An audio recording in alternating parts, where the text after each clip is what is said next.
my opinion, the story of Kingdom Hearts has never been in a more interesting position. I didn't think it was possible to make the next numbered game more exciting than Kingdom Hearts 3, with the conclusion of almost 20 years of story at the time with that game, but both Cage 3 and the Key Saga have laid some incredibly interesting foundations for the series' future, making Kingdom Hearts 4 the most excited I think I've been for a Cage title. Lingering mysteries is a core element to Cage's narrative. When a new game releases, many of those unanswered questions get answered, but at the same time, just as many new question marks arise. However, I don't think we've ever been in a position where Kingdom Hearts has had this many mysteries, or at least mysteries that are as substantial and as interesting as the ones we currently have right now. Today, I want to discuss all of the big mysteries we currently have for the game that will finally and hopefully receive some context in Kingdom Hearts 4. Let's start off with the three biggest ones we have right now. First is the Master of Masters. This would probably have to be Kingdom Hearts' longest running mystery, as this character was introduced back in 2013 with the release of the browser game Kingdom Hearts Key. I would say that Mom is definitively the biggest mystery that the Kingdom Hearts series has ever received. This is clearly something that Tetsuya Nomura has been cooking for an incredibly long time, and an idea that he's wanted to execute in the franchise for many moons now. Because even after 13 years since the character was first introduced, we still know very little about this guy. We don't know what he looks like, what his name is, or even what his true motives are. As we know in Kingdom Hearts 4, the Foretellers, along with the Master of Masters, will be the antagonists of that saga. So clearly, whatever Mom's end goal is, doesn't exactly line up with the greater good. Union Cross did tell us that Mom simply despises the darkness. It would seem that one of his goals here is total eradication of which. We know that he has connections to the 13 original darknesses, most of which he managed to trap with inside of the hearts of the Foretellers. It also looks like he's got a particular interest in the realm of Unreality Quadratum, as the secret episode sort of insinuates that he might want to create a new Kingdom Hearts within Unreality. Whatever his grand plan is though, this is something that's been schemed for hundreds of years, even putting the Master in a position where he would take his own eye and insert it into a Keyblade so that that Keyblade could be taken into the future by one of his apprentices. Through doing so, he'd be able to write a book known as the Tome of Prophecies that would detail all future events to ensure that whatever his end goal is will succeed. At least from what we know so far, it does appear that the Master of Masters is like Xehanort, an anti-hero. The intention at its core is good, whatever he's trying to do, but the steps that he's taking in order to get there aren't so good. This is purely based on the knowledge we already have. The Master of Masters is an incredibly unpredictable and quite frankly chaotic seeming character. It could very likely turn out that this man is pure evil incarnate, just in light form. Both the Master's name and true appearance is also another massive mystery surrounding this character. There's a ton of theories out there, one suggesting that could it potentially be Demyx, or maybe it's an older version of Sora. Well, I think that both of these characters are actually likely candidates, and in a way could technically make sense to end up being the Master of Masters through weird Tetsuya Nomura explanation. Personally, I think that's Nomura trying to throw us off the breadcrumb trail. I would actually be quite disappointed if it turns out that either Demyx or a certain older version of Sora turn out to be the Master of Masters. Honestly, I really just want this character to be a totally new, original character, not really connected to any of the current characters we have in the cast. The next biggest mystery here is the Black Box, first introduced during Kingdom Hearts Key back cover in 2017. So it's been almost 10 years and we still don't know what's inside of this goddamn box! Yeah, so this one's had people perplexed for so many years. We thought we'd get some type of an explanation on the box finally in Kingdom Hearts 3, as it was used in some of the trailers for advertisement. Turns out that no, it just kind of pops up and like that's literally it. Here's the box once again, but no context. There are so many theories on what could be inside the box, whether it's Keyblades, a fragment of Kingdom Hearts to bring into Quadratum, Mom's true form, a literal nuke, the Kingdom Hearts before release date, Oswald, or the corpse of Walt Disney? Did it act as the integral item to bring the Foretellers back at the end of Kingdom Hearts 3? Or perhaps it contains the true Tome of Prophecies, the one that can project worlds, hence why Maleficent and Pete are currently looking for it. Whatever the case, the black box is paramount to the Master of Masters objective here. I do think that the black box plays one part in the revival of the Foretellers, hence why Luxord was instructed to deliver it at that specific moment. But I believe the contents of what's inside the box is more important. The only clues we have about this thing is that there is a word scratched on top of the box that says X Super, which is most likely Key Super, which is surrounded by 13 spikes. There's a good chance here that this box has some type of a connection to the 13 original darknesses. Yozora has quickly shot up to being one of the biggest and most interesting Kingdom Hearts mysteries, and was a great way to conclude Kingdom Hearts 3 to create a great sense of curiosity for what comes next. Now, this character and everything surrounding him is clearly Tetsuya Nomura reincarnating a bunch of the ideas that he once had for the original vision of Versus 13. That much is very obvious. And for a lot of people, it's a pretty exciting premise to know that we are in some shape or form going to be able to experience parts of Versus 13 stemmed through Yozora, albeit probably quite modified and with some Kingdom Hearts flavor on top. For me, Yozora is the most interesting new original character to be added into Kingdom Hearts. Yes, even more so than the Master of Masters. We know that this character has been put through some quote-unquote trials and has been tasked by someone to save Sora. Now, this isn't saving in the traditional sense though.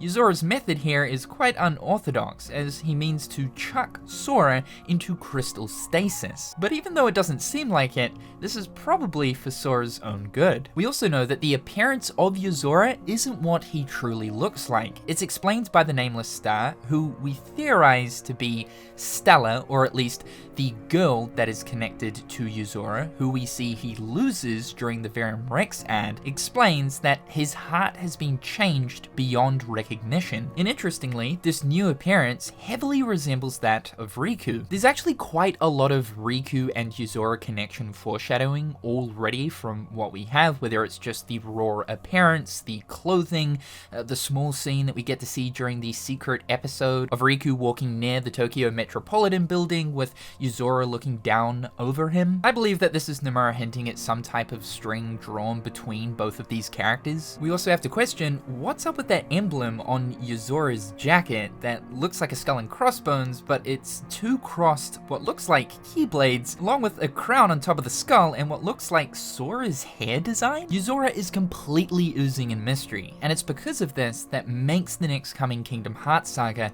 so exciting. Now, while those are commonly the three biggest mysteries to do with Kingdom Hearts right now, I want to insert a fourth one that I believe is actually at the same level as Mom, the Box, and Yozora, and that would be the crown. I did a whole dedicated video talking about this subject, so if you're interested to see that, I'll leave the link in the description down below. I think that there is more to the crown symbol than just being an icon that represents Sora. It could be seen in the Tome of Prophecies, along with randomly being found on the tram cars in Scarlet Kylum. I think that there's a greater importance to the crown that dates back into the ancient era of the Kingdom Hearts timeline. While Nomura has always deemed Sora as being an ordinary boy and that he stumbled across the Kingdom Key by sheer chance due to Riku succumbing to the darkness, I think that there is a greater importance to Sora that even Sora isn't aware of. Next up is the Foretellers. The mystery surrounding these guys is their true appearance. Much like the Master of Masters, they stay completely covered up, wearing masks. I remember when they were first revealed, there was a theory circulating suggesting that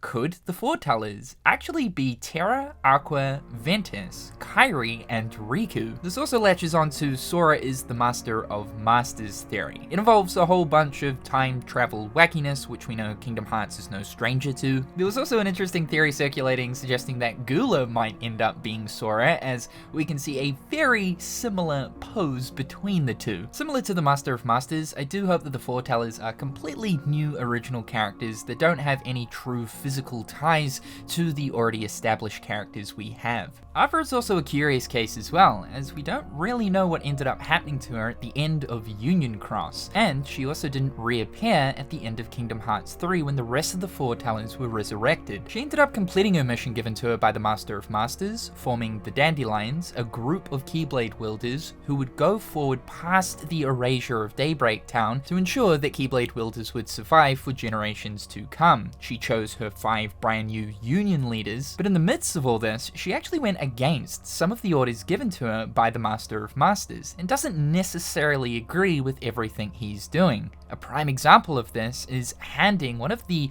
Tome of Prophecy's copies to Brain, but her whereabouts as of right now is currently unknown. While the Foretellers are the brand new antagonists, I do have a feeling that Ava will show up again and likely end up siding with Sora. Next up, we have the true 13 original Darknesses. This was first mentioned by the Master of Masters in Union Cross. Long before the era of even Kingdom Hearts Key, darkness had a physical form. There were 13 of these Darknesses, and each of which had their own will. After a while, these Darknesses decided to cast away their physical form and rather consume hearts. This is the very darkness that the Heartless are born from. These 13 entities seem to be the Master of Masters' greatest enemy. However, he's unable to defeat them while they are formless. He realized that if a heart is strong enough, it's actually capable of harboring these Darknesses and not becoming possessed. So he would go on to trap 7 of these 13 Darknesses with inside of his own heart, along with his 6 apprentices, the Foretellers. One of these managed to possess Ventus's heart and escaped into the future via the lifeboat, who would eventually go on to become Vanitas, while the remaining Darknesses were trapped in a data version of Daybreak Town by the player character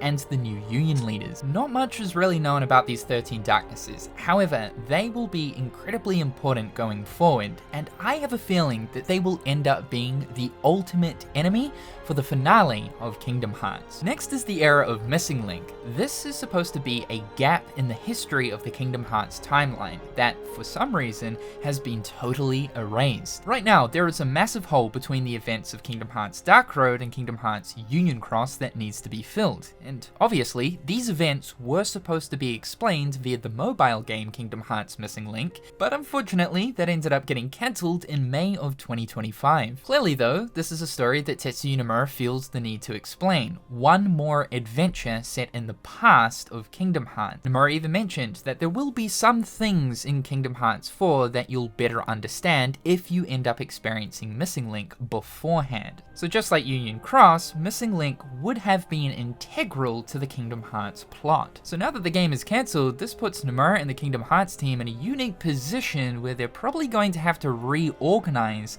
how the events of Missing Link are explained. This game is going to have a heavy focus on bloodline and family, a kind of new concept to Kingdom Hearts. It was going to introduce a whole cast of brand new characters, a brand new realm and reality known as the Astral Plane. This would have been the second lifetime of our player character from Kingdom Hearts Union Cross, who we know would eventually go on to fostering Xehanort. So there's a good chance that some of Xehanort's beginnings and his family and parents would have been touched upon in Missing Link. Plus, Missing Link takes place in a very different version of Scarlet Kylam compared to the one that we see in Kingdom Hearts 3 and Dark Road. I have no doubt that Missing Link would have explained Scarlet Kylam's transformation, but the biggest lingering narrative question to do with Missing Link is, why was this piece of history erased from the timeline? Similar to the end events of Union Cross, it seems like the end of Missing Link would have entailed a truly cataclysmic event, and clearly all of this is important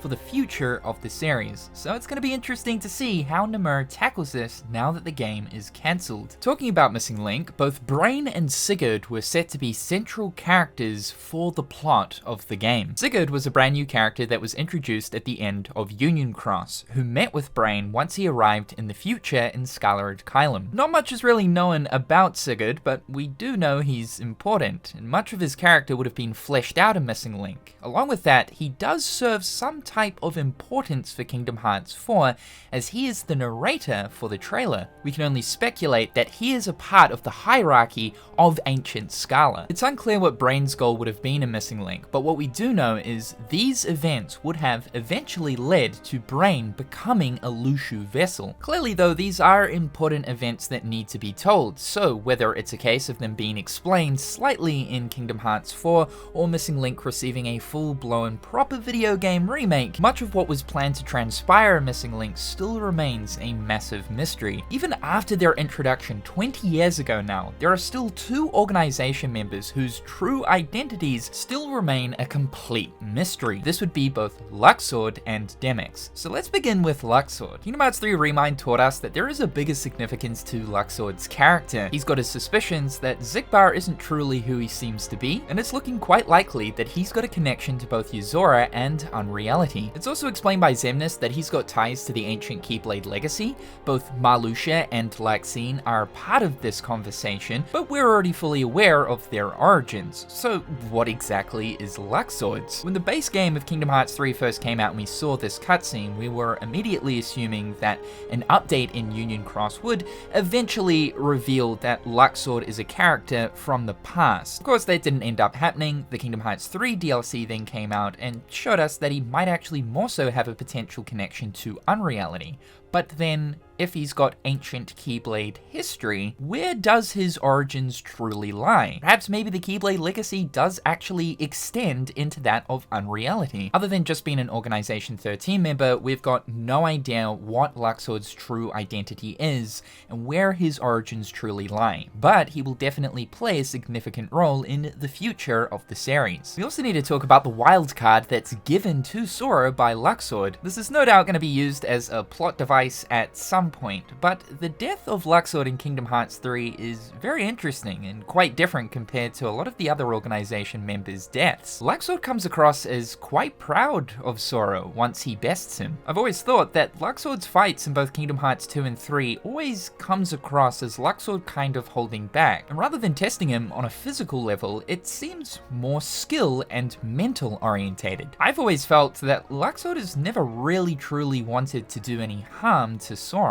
And in this case, when he hands Sora the wild card, a seemingly very important item, it almost looks like he's looking out for him. We have no idea what the purpose of this card is for, other than it could possibly turn the tables. So I'm sure at some point, maybe in Kingdom Hearts 4, Sora will end up using this card to get out of a hitch. And then there's Demyx. This is the Organization 13 member that I have wanted to learn more about for the longest time, and we still really know nothing. I do have a sneaking suspicion that Demyx's human form probably would have been revealed during Missing Link, as again, it is explained that he has ties to the ancient Keyblade legacy. We know that in Kingdom Hearts 3, he actually became a good guy, delivering the vessel for Naminé back to Radiant Garden. Even though he was a member of the true organization and was a Xehanort vessel as a backup, in his own words, he ended up getting benched, so he decided to switch sides. But Demyx's whereabouts after the events of Kingdom Hearts 3 are currently unknown. As we were talking about earlier, the longest running theory for one of the potential identities of the Master of Masters is in fact Demyx, due to the fact that these two characters do share some similarities between the way they talk as well as their physical mannerisms. It's thought though that the Master of Masters has been residing in Quadratum for all of this time, though we do not know definitively, and it could possibly be a case that he can freely travel between both realities. Still though, while it is hard to deny the similarities between the two characters, I really just don't want Demyx to end up being Mom. Much like Luxord, Demyx's character has gone unexplained for an incredibly long time now, and no doubt there is an intention behind that. Even though Xehanort was defeated at the end of Kingdom Hearts 3, I still believe that there are some unanswered questions here surrounding the character, and that Tetsuya Nomura does have plans to reinsert the character, but not in the antagonistic role for the future of the series. There is the mention there in Dark Road of a 14th lifetime, along with knowing about Quadratum and the ancient Keyblade legacy that slumbers within Luxord, Marluxia, Luxine, and Demyx. These all seem like doors that have been purposely left open for Nomura to be able to revisit Xehanort. Personally, I don't think he's quite done with this character just yet. There's a small amount of mystery surrounding Xehanort and Ericus's master, Odin. At the end of Dark Road, it's mentioned by Ericus that Odin wants the two boys to take the Mark of Mastery, making both Ericus and Xehanort the final apprentices under Odin before he retires. After that, Odin would leave Scalarid Kylum to apparently settle down in some cozy little world. During the present time of Kingdom Hearts, we can probably assume that Odin has passed on, given that he is an old man during the youth of Xehanort and Ericus. I do wonder where he departed to. Cozy little world to me screams Traverse Town. And also, if Tetsuya Nomura plans to do anything more with this character, as it seems, Odin may have been featured in Kingdom Hearts Missing Link. There were going to be two new villain characters in Missing Link. Their names were Hugin and Munin. These names both derive from Norse mythology, as does Odin. And in Norse mythology, both Hugin and Munin are known as Odin's ravens. So I wonder if Master Odin was going to play a villainous role during Missing Link, and that he actually derives from that time period. Because we have to ask the question, whenabouts did Odin come in contact with the Gazing Eye Keyblade? And for the duration of Dark Road, is he a Lushu vessel, where once he's done with Odin, he would then possess Brage? Or was Brage Lushu all along, and at some point Odin, as himself, ended up inheriting the Gazing Eye Keyblade from Lushu at a different point in time? But he also has the Master's Defender, so when did he come across this Keyblade?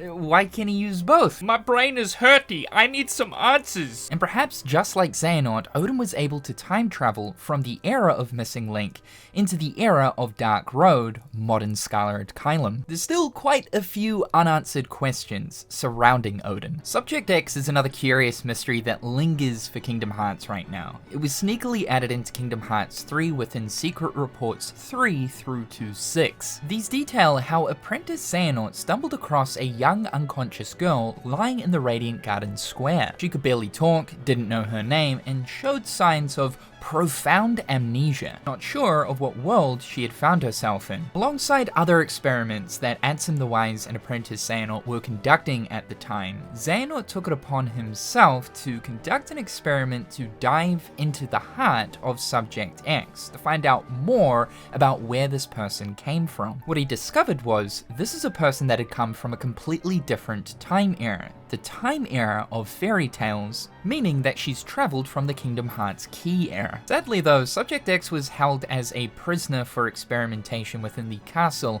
of Radiant Garden. Though in their youth, both Axel and Isa would quite often sneak into the Radiant Garden castle, and on one occasion ended up finding Subject X locked behind bars. Both Lee and Isa wanted to help her escape, but on the day they decided to, unfortunately, she had disappeared. It's mentioned by Xehanort that Ansem the Wise had relocated Subject X to a location that is currently unknown to Xehanort, so that Xehanort would focus on the experiments he was supposed to. So right now, we have no idea what ended up happening to Subject X. The only one that does know would be Ansem the Wise. Tetsuya Nomura has commented on Subject X and has mentioned that it is a character that is known, that has been previously introduced in a Kingdom Hearts game before.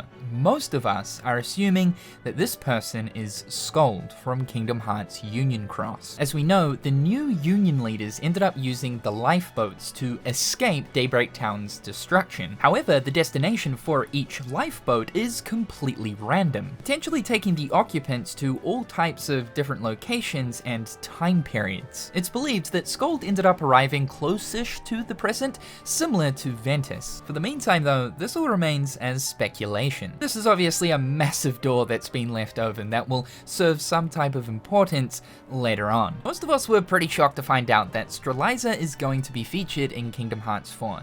She was an important character during Kingdom Hearts Union Cross. She was actually supposed to become one of the new Union leaders. However, she ended up getting murdered by none other than Ventus, though albeit a darkness-possessed Ventus. It's later on revealed by a Cherothy that they believe they ended up seeing someone who matches the description of Strelitzia, even though she had recently passed. We see a small cutscene here with Luxord standing next to a person wearing a white organization cloak. It's believed that this could actually be Strelitzia, or perhaps some type of version of her, possibly a data backup, stemmed from the data copy of Daybreak Town. So the question here is Strelitzia in Kingdom Hearts 4 the real Strelitzia, who died in the Kingdom Hearts reality and, similar to Sora, found herself in the world of unreality? Or could this possibly be the data version of Strelitzia that Luxord has something to do with? Maleficent and Pete, the laughingstock villains of Kingdom Hearts, do actually have a pretty important task right now, and that's to secure the black box. Will they ever secure the black box out of the hands of the Foretellers? There is not a single chance. We know that Maleficent is from the era of fairy tales, and she's had knowledge on the Tome of Prophecies for quite some time. In fact, her whole entire existence throughout Kingdom Hearts so far has pretty much been in search of the tome. She's completely aware that this book has the capabilities of projecting entire worlds, and she believes that with the book in her hands means that she can secure her control of the universe. Maleficent's character arc is very much just typical villain, though I guess that's kind of fitting considering she is a Disney villain. Again, we've got no idea what's inside of the box, but clearly whatever is important to Maleficent, as it can likely steer her in the direction of the Tome of Prophecies. Of course, a possibility here is that the Tome of Prophecies is literally inside of the box, though I definitely do think back to a comment that Xigbar made during his conversation with Luxord, mentioning that the box does contain ancient Keyblade knowledge, though of course this could just be Xigbar being completely coy like he usually is. However, even if it is a box full of Keyblade secrets, I'm sure this is something that Maleficent wants to be filled in on. I've got no clue what direction Nomura is planning for Maleficent and Pete, because there is not one single reality where I can imagine Maleficent and Pete successfully claiming the box from the Foretellers. These guys will end up getting suplexed the minute they step into the same room as the Foretellers. I think in the end, similar to the end events of Kingdom Hearts 2, Maleficent and Pete will probably realize to themselves, there is no way that we're going to be able to claim the Tome of Prophecies or get to the black box. And if she can't rule all known worlds, then no one can. May as well help out Sora and co. The only other thing I can see happening here is she decides to team up with the True Darknesses, a force that Maleficent knows all too well, and that she's actually had contact with one of these darknesses during the era of Kingdom Hearts Key. Only then could I imagine that Maleficent would actually stand a chance against not only Sora, but also the Foretellers. Here's a mystery that's been ongoing for the past 24 years since the first Kingdom Hearts game: King Triton's knowledge on outside worlds, world laws,